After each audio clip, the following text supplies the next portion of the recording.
Jaya Radha Madhava Kunja Bihari.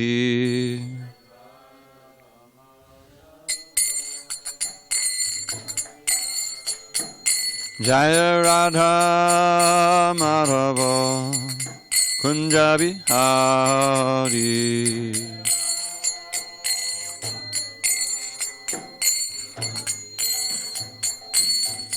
Gopi Janavallabha Girivardhari.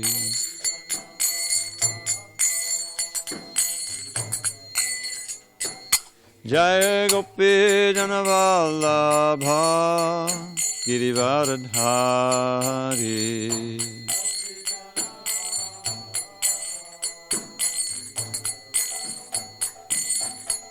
Yashodanandana Bhajana Ranjana.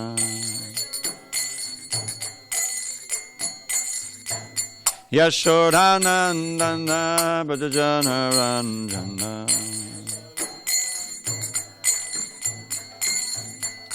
Yamunatira Vanachari. Yamunatira Vanachari.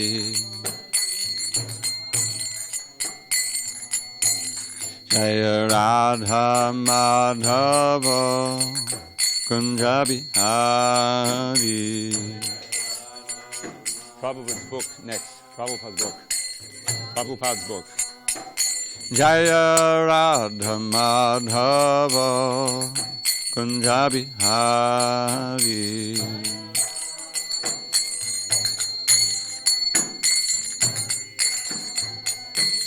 Gopi Janavallabha Girivardhari.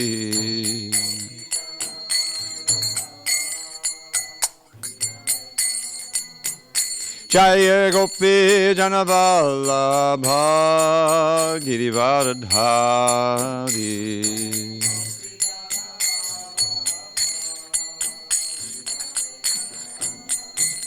Yashodanandana Bhajana Ranjana.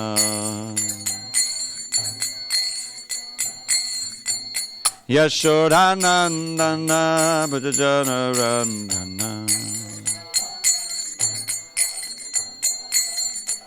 Yamunatira Vanachari. Yamunatira Vanachari. Jaya Radha Madhava Kunja Bihari.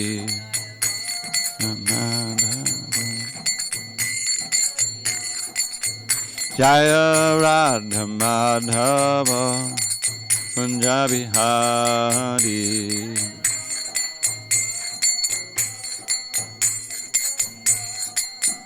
Jaya Radha Madhava Kunja Bihari.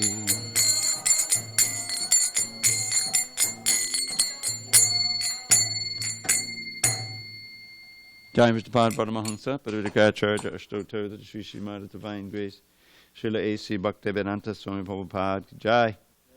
ISKCON BBT founder Acharya Srila Prabhupada ki Jai. Jai Om Vishnupad Paramahansa, Parivadikacharya, Ashtotar, the Sri Srimad Divine Grace, Srila Bhakti Siddhanta Saraswati Thakur ki Jai. Ananta Koti Vaishnavinda ki Jai. Namacharya Srila Haridas Thakur ki Jai. Kuntaraj srimadbhagavatam ki Jai. Samaveda Bhaktivinoda ki Jai. All glory to the assembled devotees. All glories to the assembled devotees. All glory to the assembled devotees. All glory to Shri Guru and Gauranga. Yes, I didn't bring it. Thought I did. Okay. Where's Glenn? See those flowers? They go over here. Can't put them on the chair. It's crazy. Those flowers. What flowers are those?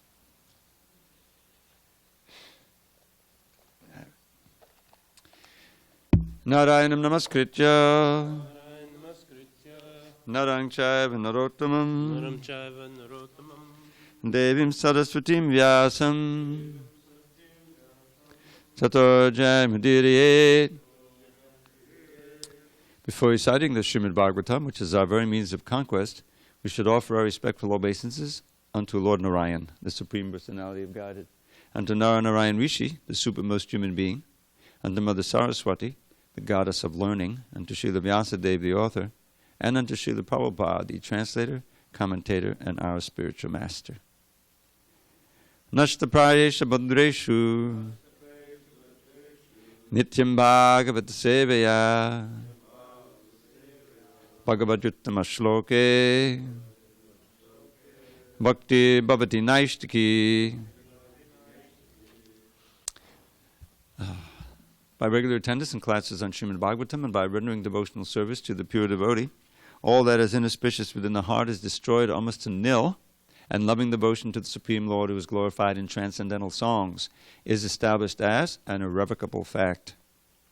Om Namo Bhagavate Vasudevaya. Om Namo Bhagavate Vasudevaya. Om Namo Bhagavate Vasudevaya.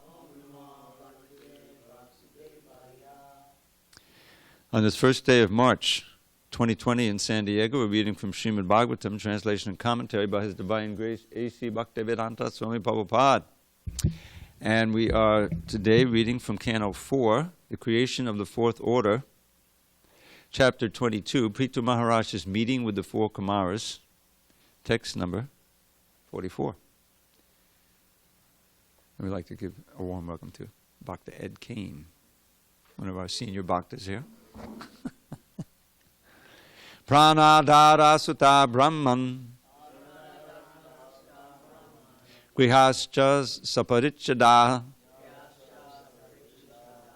Rajam Balang Mahi Kosha Iti Sarvang Niveditam.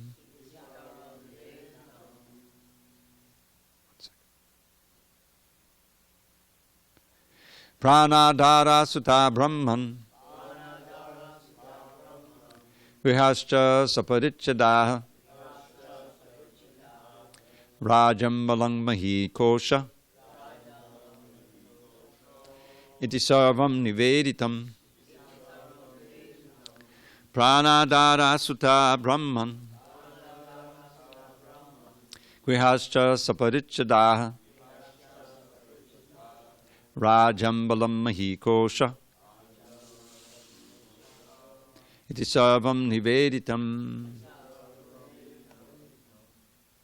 Lauren, do you need a chair? Who we got an extra one here? Give it. Oh yeah, there you go. Okay, go ahead. Pranadhara Sutta Brahman Grihascha Saparichada Rajam Balam Mahi Kosha Iti Sarvang Niveditam. Go ahead, John. Pranadhara Sutta Brahman. Get another chair for him. Shida Rajam Balam Mahi Kosha Iti Sarvam Niveditam. We got a chair for you. Hey, you want to try? You want to try it? The verse?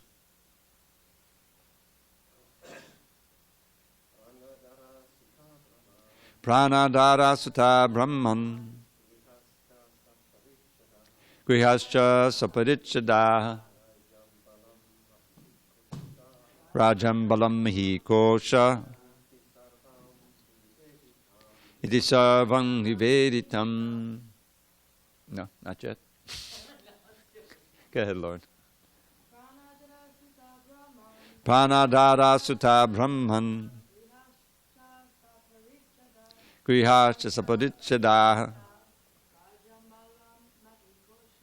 Rajam Balam Mahi Kosha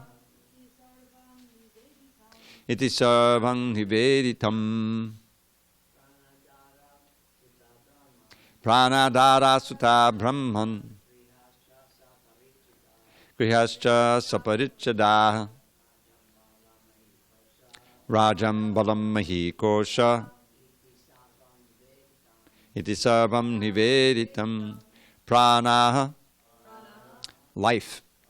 Daraha, wife. Sutaha, children. Brahman, O great Brahman. Grihaha, home. Cha, also. Sa, with. Parichadaha, all paraphernalia. Rajyam, kingdom. Balam, strength. Mahi, land. Koshaha, treasury. Iti, thus. Sarvam, everything. Niveditam, offered. 1 second. Translation. The king continued. This is King Prithu speaking to Sanat Kumara, who just finished his instructions to the king. Therefore, my dear Brahmins, he's addressing all of them. Therefore, my dear Brahmins, my life, wife, children, home, furniture, and household paraphernalia, my kingdom, strength, land, and especially my treasury, are all offered unto you. Srila Prabhupada's purport. In some readings, the word dara is not used, but the word used then is rayaha, which means wealth. In India, there are still wealthy persons who are recognized by the state as raya.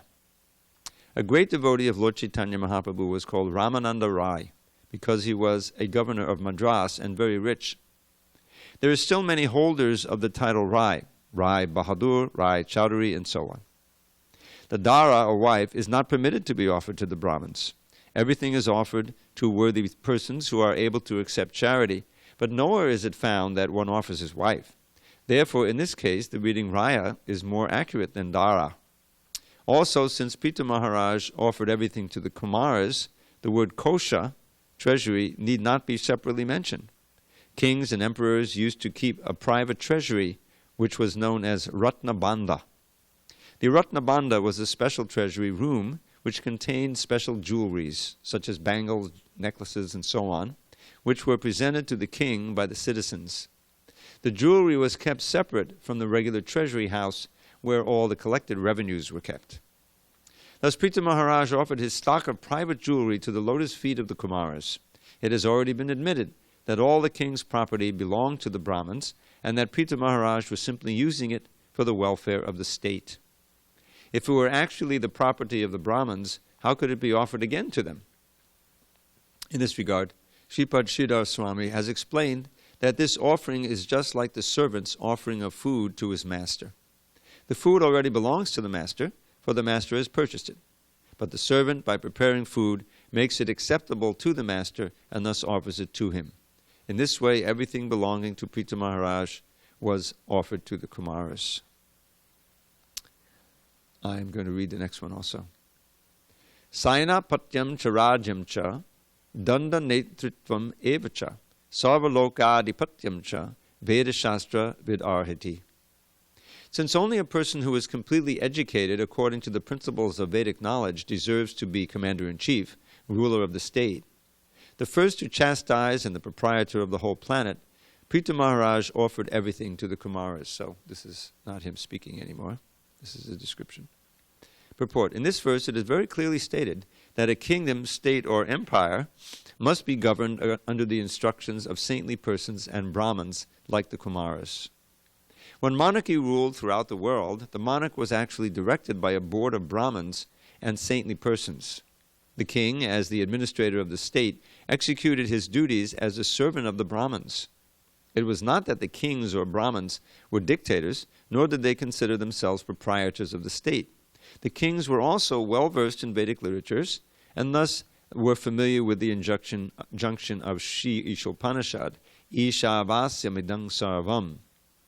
Everything that exists belonged to the Supreme Personality of Godhead. In the Bhagavad Gita, Lord Krishna also claims that he is the proprietor of all planetary systems, Sarvaloka Maheshwaram. Since this is the case, no one can claim to be a proprietor of the state. The king, the president, or head of the state should always remember that he is not the proprietor, but the servant. In the present age, the king or president forgets that he is the servant of God and thinks of himself as servant of the people. The present democratic government is proclaimed to be a people's government, a government by the people and for the people. But this type of government is not sanctioned by the Vedas. The Vedas maintain that a kingdom should be governed for the purpose of satisfying the supreme personality of Godhead, and should therefore be ruled by a representative of the Lord. The head of a state should not be appointed if he is bereft of all Vedic knowledge. In this verse it is clearly stated, Veda Shastra Vidarhati, that all high government posts are especially meant for persons who are well conversant with the teachings of the Vedas. In the Vedas, there are definite instructions defining how a king, commander-in-chief, soldier, and citizen should behave. Unfortunately, there are many so-called philosophers in the present age who give instruction without citing authority, and many leaders follow their unauthorized instruction. Consequently, people are not happy. The modern theory of dialectical communism, set forth by Karl Marx and followed by communist governments, is not perfect. According to Vedic communism, no one in the state should ever starve. Presently, there are many bogus institutions which are collecting funds from the public for the purpose of giving food to starving people, but these funds are invariably misused. According to the Vedic instructions, the government should arrange things in such a way that there will be no question of starvation. In the srimadbhagavatam, it is stated that a householder must see to it that even a lizard or a snake does not starve. They also must be given food. In actuality, however, there is no question of starvation because everything is the property of the Supreme Lord, and he sees to it that there is ample arrangement for feeding everyone. In the Vedas, the Katha Upanishad 2.13, it is said, Eko Bahunam Yobadadanti Kaman. The Supreme Lord supplies the necessities of life to everyone, and there is no question of starvation. If anyone starves, it's due to the mismanagement of the so-called ruler, governor, or president. It's clear, therefore, that a person who is not well versed in the Vedic injunctions, Veda Shastra Vid, should not run for election as president, governor, etc. Formerly, kings were rajarshis, which meant that although they were serving as kings, they were as good as saintly persons because they would not transgress any of the injunctions of the Vedic scriptures and would rule under the direction of great saintly persons and Brahmins. According to this arrangement, modern presidents, governors, and chief executive officers are all unworthy of their posts because they are not conversant with Vedic administrative knowledge and they do not take direction from great saintly persons and Brahmins. Because of his disobedience to the orders of the Vedas and the Brahmins, King Vena, Prithu Maharaj's father, was killed by the Brahmins. Prithu Maharaj therefore knew very well that it behooved him to rule the planet as the servant of saintly persons and Brahmins. Hare Krishna. Welcome. Om Jnana Timirandasya Jnananjana Shalakaya Chakshu Unmidatam Mena Tasmai Shri Gurave Namaha. I was born in the darkness of ignorance, but my spiritual master Srila Prabhupada opened my eyes with the torchlight of knowledge. I offer my humble obeisance unto him and all members of Sri Parampara.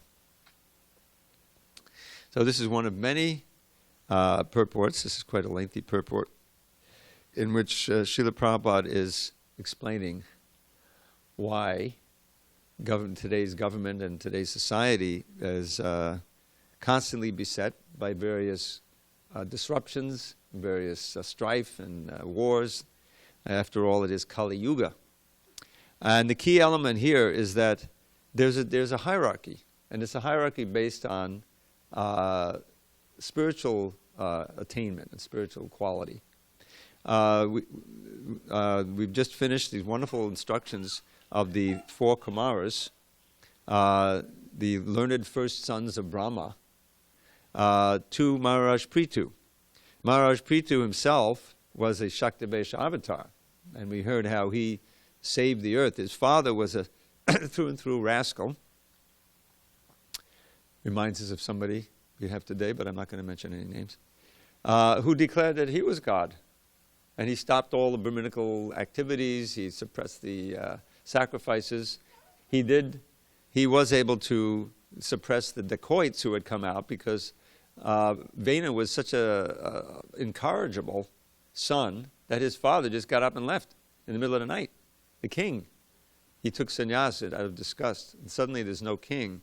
And so when there's no executive head, then all of the dacoits take advantage. And I remember back in 65, I wasn't there, but I heard about it.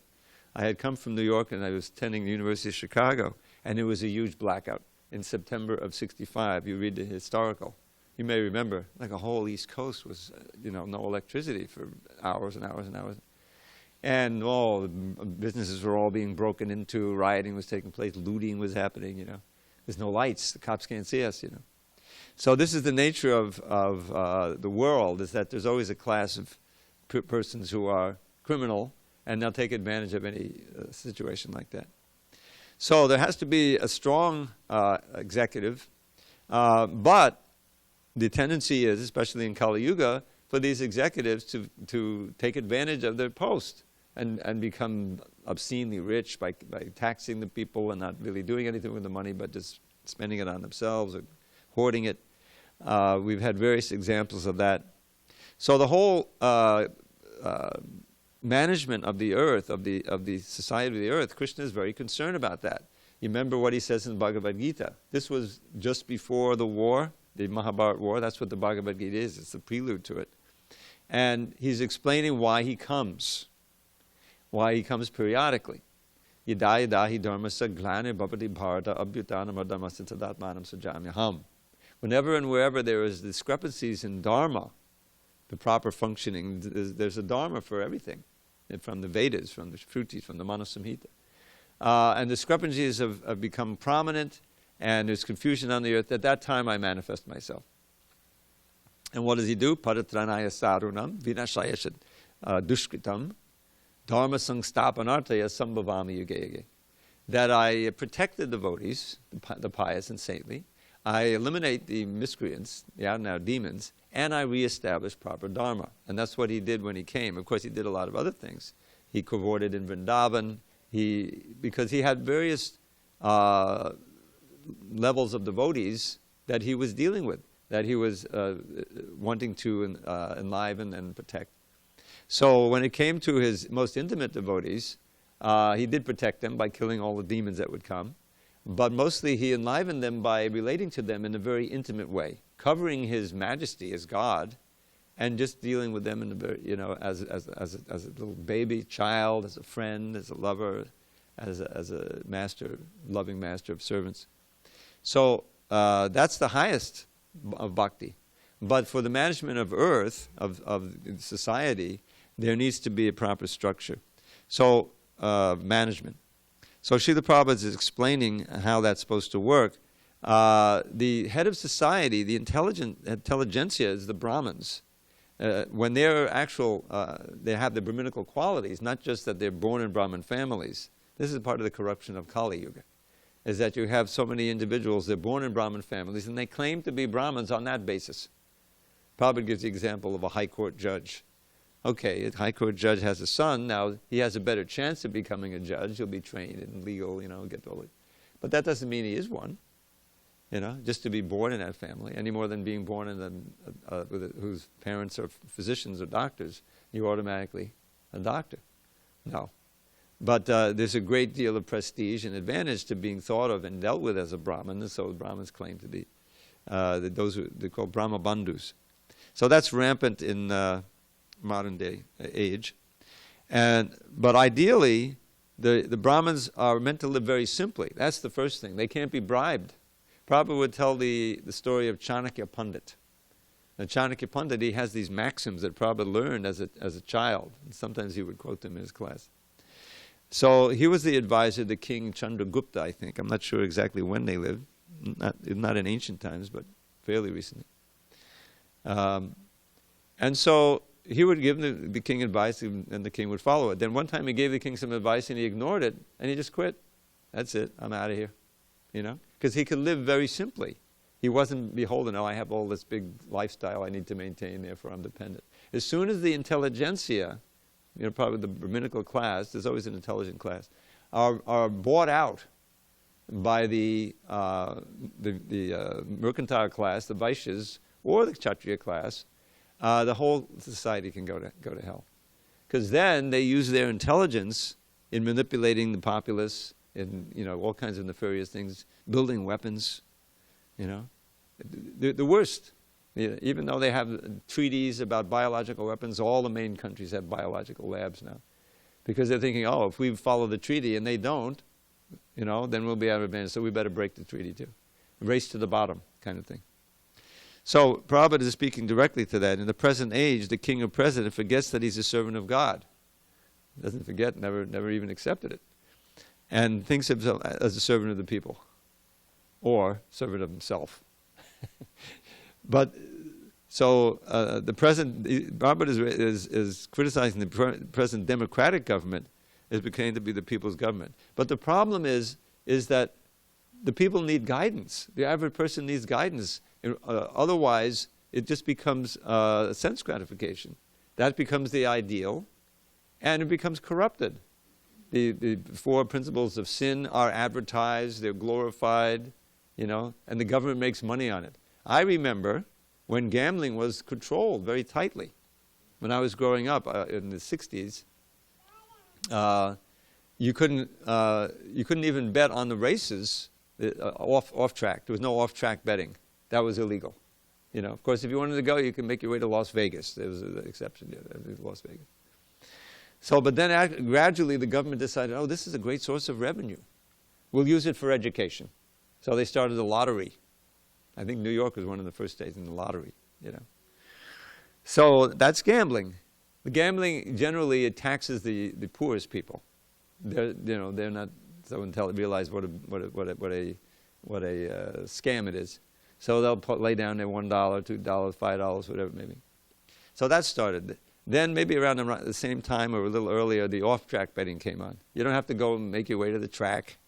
We had a track right there in Long Island where I grew up. I used to go there sometimes, I got to admit it. Luckily, I didn't have hardly any money, so I couldn't really lose that much. But people would lose everything.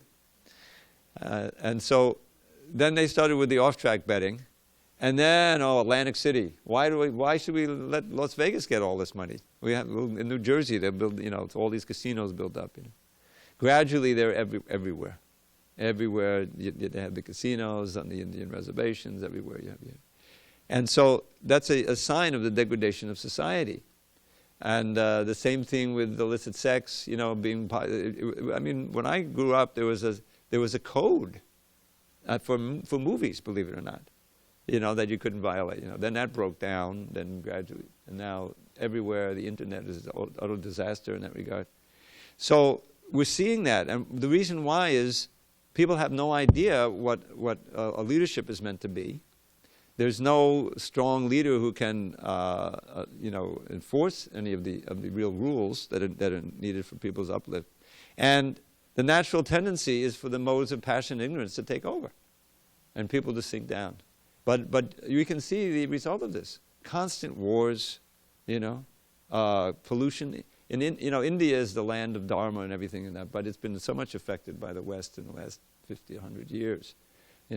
Here we have an EPA. Of course, that's being hollowed out by our dear leader.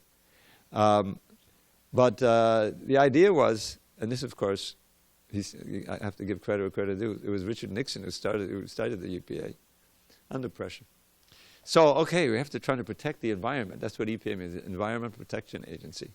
Why do you think we have an FDA, a Food and Drug Administrator? Because in the the 1890s and everything, you had all of this spurious medicine being sold. There was the who was that? The jungle, the expose of the slaughtering. I mean, it's bad enough they're slaughtering the cows, but you imagine there's no control for disease and everything, and it was horrific. It was it's bad enough, but it was even worse. So all of this has come about because of no proper leadership. Occasionally there's some attempt to control things, and then it just becomes corrupted. So what's the solution to all this? Actually, this movement is meant to be a revolution. The Bhagavatam begins. Why was it written? It was written because at the beginning of the Kali Yuga, the great saints and sages, they got together and said, oh, we can see what's coming, and what are we going to do about it? So they had this big sacrifice in Naimisharanya, And they didn't really know what to expect, so they were performing different fire sacrifices. So Sutta Goswami comes, and he had heard the Srimad Bhagavatam when it was first spoken by Shukadeva Goswami to Maharaj Pariksit. You see, that's the first speaking of it. It had been written down by Vyasadeva, and then through Shukadeva it was spoken. So, and because of the clear minds, it's almost inconceivable, because we're so confused and agitated today, that he heard it for 7 days and nights. No sleeping, no eating, no nothing. Everyone was fasting there. It wasn't that the audience was going out, getting prasadam, coming back, and then picking up where they left it. It wasn't like that. So he memorized the whole thing, 18,000 verses. We have trouble memorizing one verse after 5, 10, 20 minutes. And he was memorizing 18,000 just the first time he heard them. And then he repeated it at Naimisharanya. Why were they concerned? Because this is the nature of real devotees, is that they feel compassion for the suffering that's to come, what to speak of the suffering that people are seeing now. So the Bhagavatam is meant to bring about a revolution in this world's misdirected civilization. It's a famous verse. Vyasadeva had written all of the other literatures. He had already written the Mahabharata, which contained the Gita. He wrote all of the Puranas except the Bhagavatam, which is the final fruit. He'd written the Vedanta Sutra, the essence of all the philosophy, including the Upanishads. He'd written all those Upanishads. So all that was already written. He was dissatisfied. You read the first canto and you see chapter 5. He was sitting down and he said, I wrote all this, why am I dissatisfied? And then, so Narada Muni comes. He's in tune with the disciple, and Narada Muni is his guru. He comes, and he says, of course he chastises, he says, do you think that the mind and the body are actually the proper objects of self-realization? You know, you could go to a yoga studio. You think that the body is really what you want to try to perfect? You know, that's Hatha Yoga, basically, to get that far. So he says, you wrote all of this literature, but you haven't written anything that wholly and solely exclusively glorifies the Supreme Personality of Godhead, His devotees, and devotional service. And Vyasadeva had to admit that was true. And so from that, so within that instructions are this idea of the Bhagavatam meant to bring about a revolution.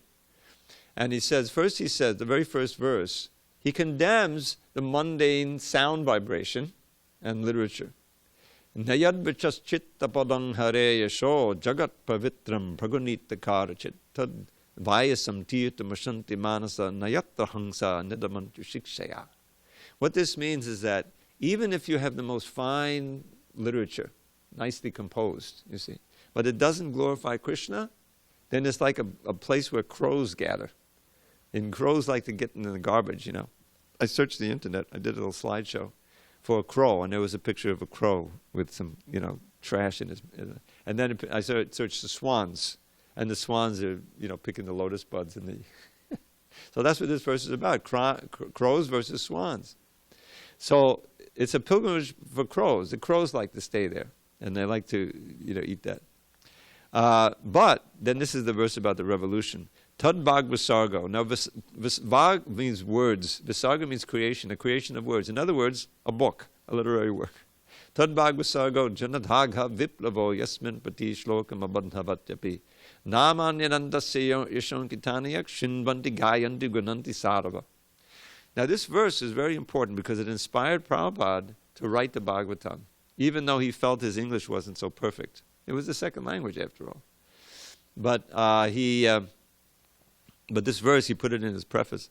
He says, but that creation of words, that literary work, which is meant to bring about a revolution in the lives of this misdirected civilization. Janata aga viplava. Viplava means capsize, to capsize a boat. In other words, bring about a complete change. In this, aga means sin, the sinful civilization. In other words, it's meant to bring about a main change. Tadbhagvasago janataga viplavo yasmin pati shlokam abandhavatyabi. It may not be perfectly composed. Every verse may have a mistake in it. But still, if it wholly and solely glorifies the name, fame, form, qualities of the Supreme Lord, it is heard, it is repeated, it is accepted and studied by great saintly persons. So with that verse reverberating in his heart, Prabhupada said, okay, I'm going to write this Bhagavatam and go to America with it, even though it may be imperfectly composed. And people who are honest and they read it, they'll be transformed. A very important point. So the whole Bhagavatam is meant to do that. It's written for that purpose. And periodically we hear about great kings like Prithu, by Yudhishthira, by Parikshit himself. I'm just reading the first canto over again, studying for my editing work. And a lot of it is about how he came upon the crippled bull and the crippled cow who had been beaten by Kali.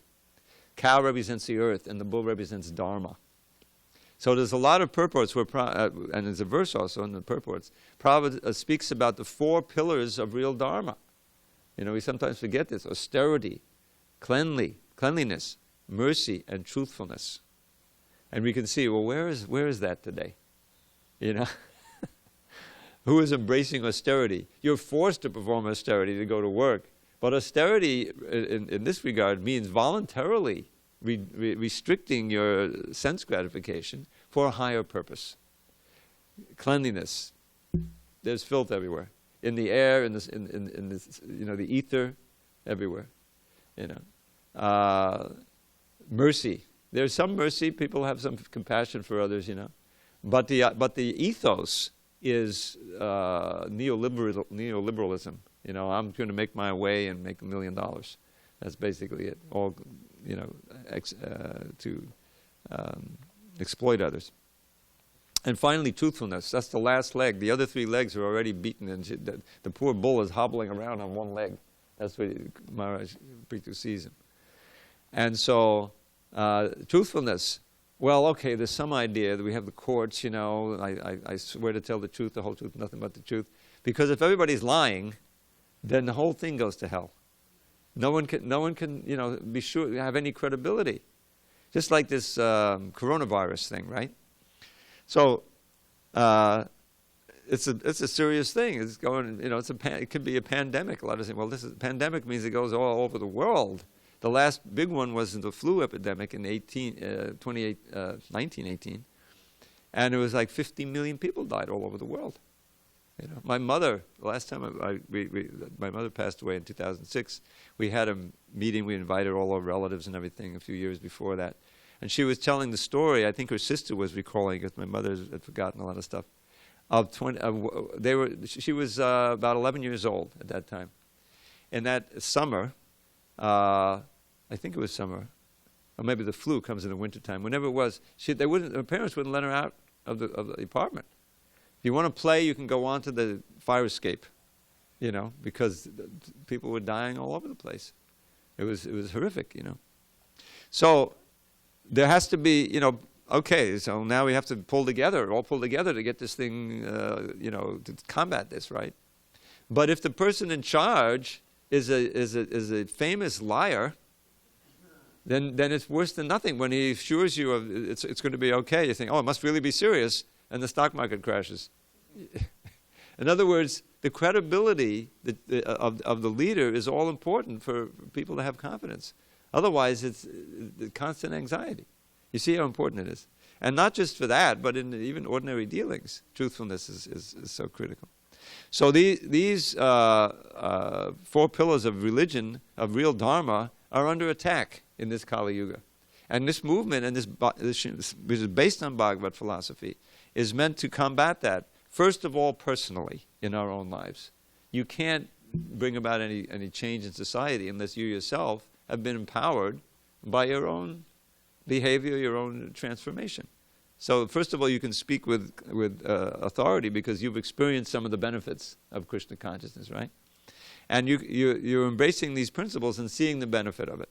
Yes, it's austere, getting up early, doing this, and giving up this, forming this, because you're habituated to other ways of life.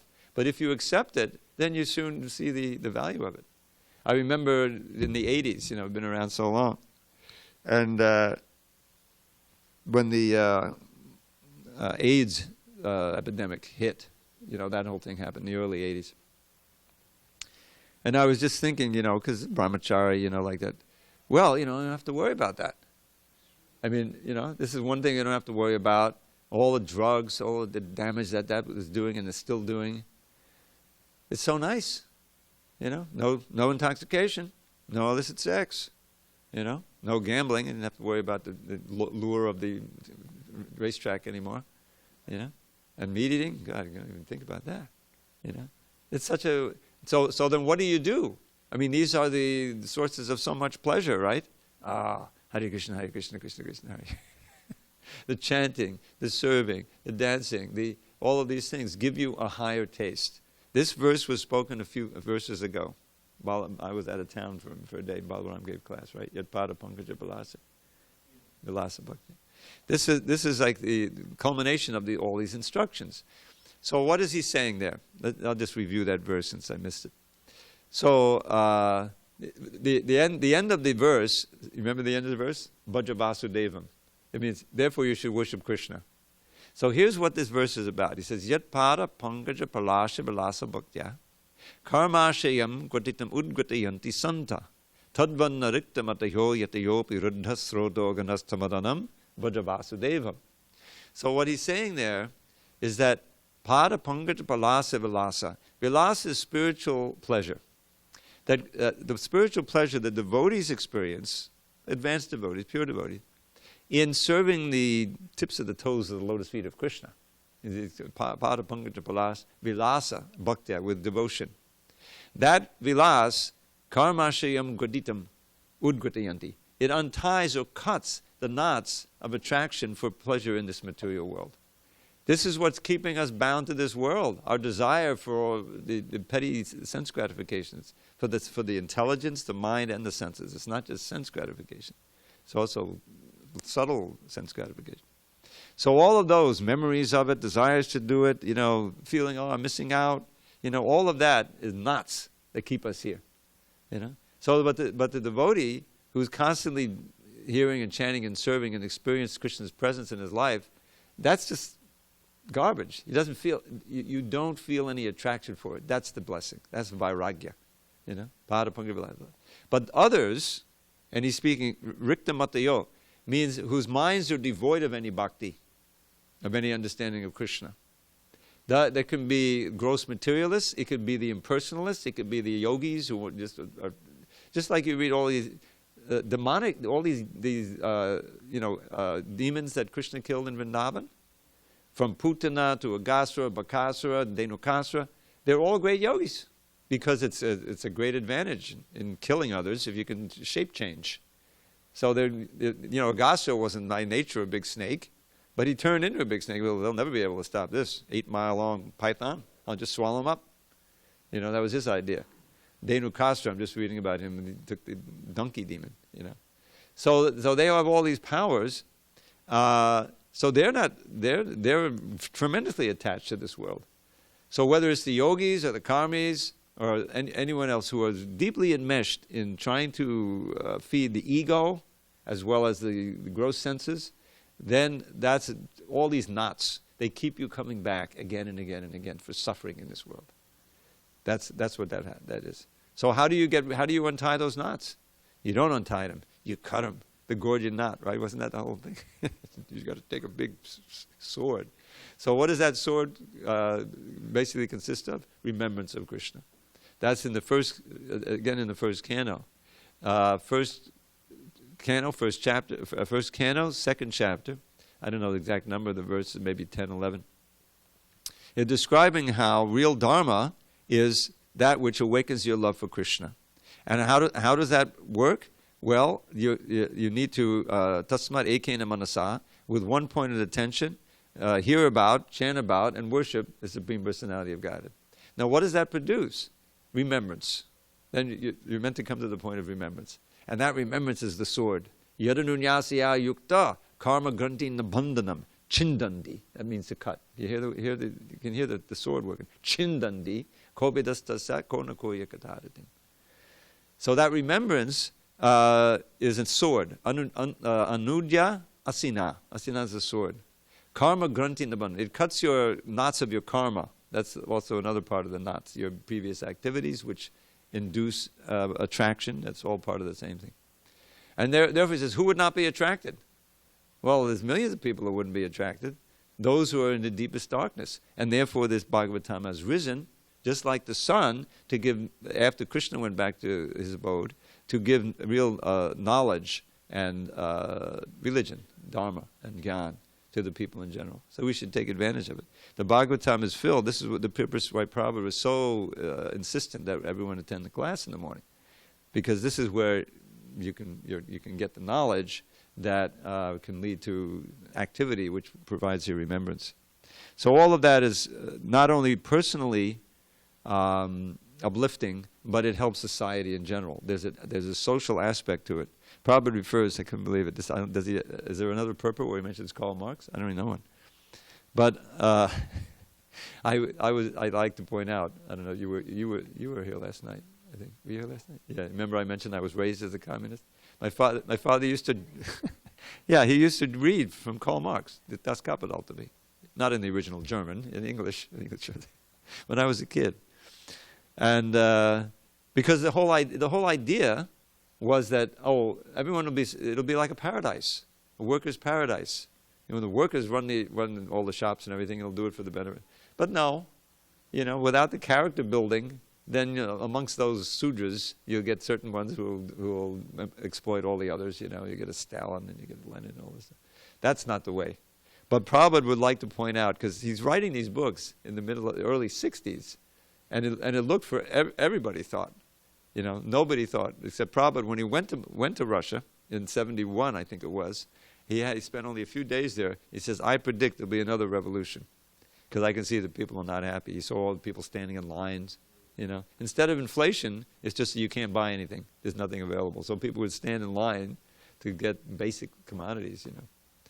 So he was right. The CIA didn't see it. Nobody else foresaw that the whole Soviet Union would collapse. So anyway, it was all based on this false philosophy of Karl Marx. But there were certain elements of it that also we follow. Prabhupada calls it spiritual communism. When one of the there's various slogans. Religion is the opium of the people. Everyone thinks it's opiate, but it's not. It's opium. Religion is the opium of the people. In other words, religion, that's just something that the leaders create in order to keep the people pacified. Break free of that. So he obviously didn't know what he was talking about. But another one was, from each according to his ability, to each according to his needs. You remember that? You remember that. So that was, something that was very attractive to me. That sounds good. We'll be all cooperating and everything, and everyone get what they need. But it doesn't work like that, because you have the demons, communist demons exploiting the people, the whole thing. But think about, a large Krishna conscious community with different people. Even there's householders. There may be renunciants. It's not renunciates, by the way. We misspelled that in a lot of books. Devotees are still reading it. Renunciants. But the whole idea is, okay, whatever you have, just like in the previous verse you read, that Prithu was giving everything. Didn't I recall that song, Bhaktivinoda song? Manasa Deho Geho Jyotish. There's a song where he says, my mind, my household, my body, I give it all to you. It's the same thing in it here. Except Prabhupada said, well, the wives shouldn't be given. That's, there's another reading and this and that. But the whole idea is, he doesn't claim anything for the self. Everything belongs to God. And the Brahmins, when they're pure, they're servants of God. Therefore, I'm devoting everything to you. Same thing with Ramchandra in the 9th canto. He gave everything to the Brahmins. And Sita also gave everything, except I think the pearl in her nose or something like that. There was one exception. But the Brahmins gave it all back. In other words, they said, well, what are we going to use it for? We're living austerely. So they gave it all back to Ram, and he used it for, running the kingdom. So the idea is that we come to Krishna consciousness, we have a certain number of abilities.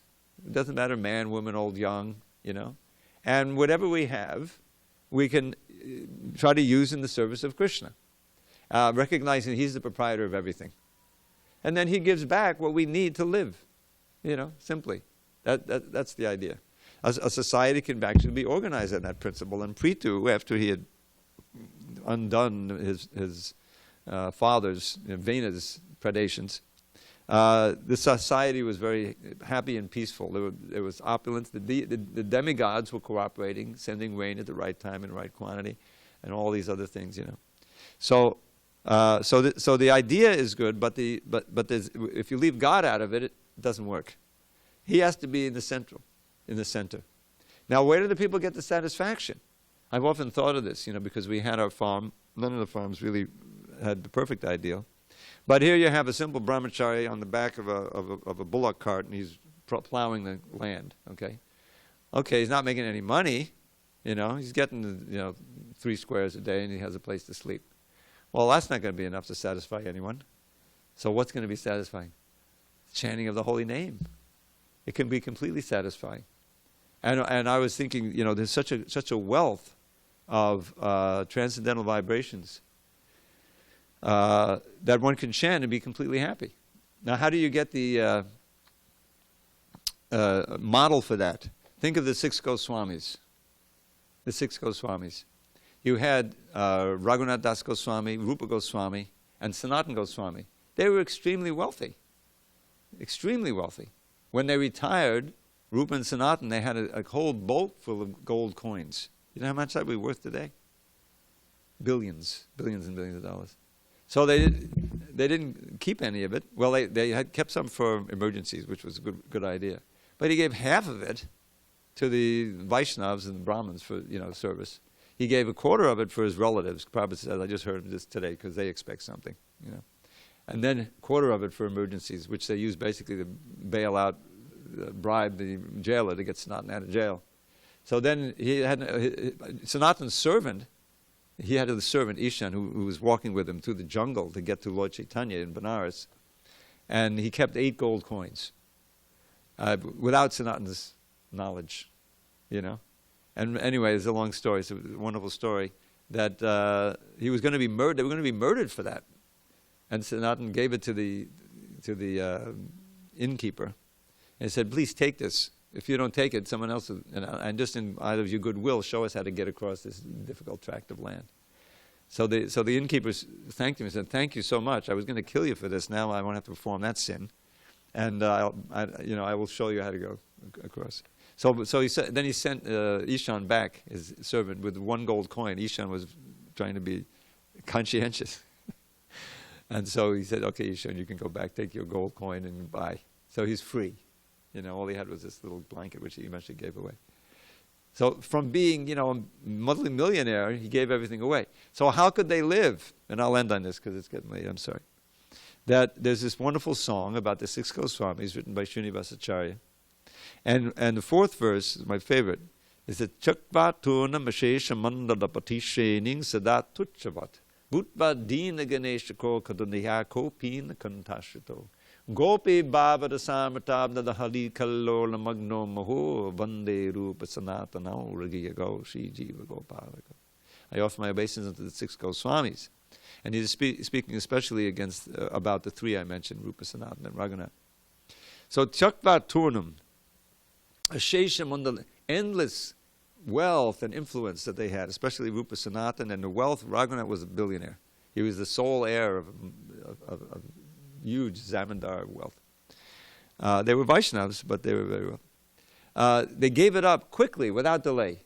Chakvat Turnam, instantly, as Tuchavat, insignificant. Can you really? $1 billion. Who cares about it? They had been enticed. They had been, attracted by Lord Chaitanya Mahaprabhu. So what did they do? Buddha Dina Ganesh. They became protectors of the people. In other words, they were doing this. Part of their dharma was to help people. They're writing all these things and starting the temples for preaching. Buddha Dina Ganeshako, Kanuneya, out of their compassion. And what did they wear? They, from super wealth, they wore, rejected clothes, like you can find on the street. They washed them and then they put on a kopin, whatever. So then what were they experiencing? What was the state of their consciousness? Prabhupada tells the story, and I'll end this, I'm sorry I'm going on, of a very wealthy person suddenly becomes poor, can't live. Famous, jumping out in the stock market crash of the 30s, right? They're jumping out of the windows. I have $1 million. Suddenly you got $10. Prabhupada knew somebody in Calcutta who became very wealthy. No, I'm sorry. He said some people make a lot of money during war, because he was there during World War II. And you remember, India was with Britain. They were enemies. Japan was right there. And it was bombing and everything. So this guy had lost all his fortune during the war, and he couldn't live. He committed suicide, you know. So the materialists, if you go from very rich to very poor, you can't live. But here they went from very rich to very poor. They were living very nicely, you know, chanting. And what were they experiencing? The third line. Gopi bhava rasarmatabda hari kalalola magnomohor. Again and again they're diving and surfacing in the ocean of the waves of ecstasy caused by the mood of the gopis' love for Krishna. They were all manjaris. They were all, you know, that was their inner experience. So what do they care? You know, it just gave them more time. They hardly even slept and ate. What to speak of, you know, all this nonsense. Writing all these things. I'll give you one shloka. There's one little jewel out of this treasure chest. Rupa Goswami, he's praying, you know, to Krishna. Anyone can use this prayer. I wrote a poem. Bhujanga to Pachandaka. Just listen to the music. Bhujanga to Pachandaka. Spudata kanda chudankore narankasha darganchada brahmana bodha bringam brahme. Patangaduha tustuti vanukatira keri priye. Padaspudatu me mahus. Trimukunda shuddharati. Shuddharati. Pure love.